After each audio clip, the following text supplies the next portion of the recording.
C'est une découverte capitale que viennent de faire les chercheurs du CNRS au Gabon. Des fossiles portant des traces de vie remontant à plus de 2 milliards d'années.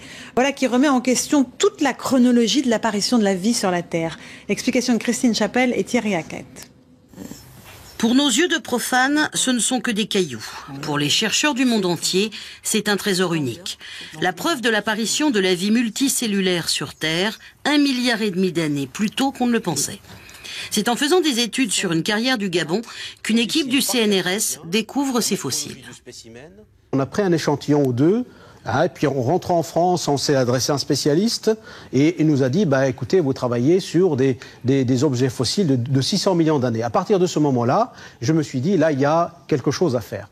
En effet, un fossile de 600 millions d'années piégé dans un sol de 2 milliards d'années, il y a forcément une invraisemblance. Et Arnaud, on vient te voir avec une pièce. Il a alors fallu procéder à des mesures beaucoup plus poussées, comme avec ce scanner tridimensionnel.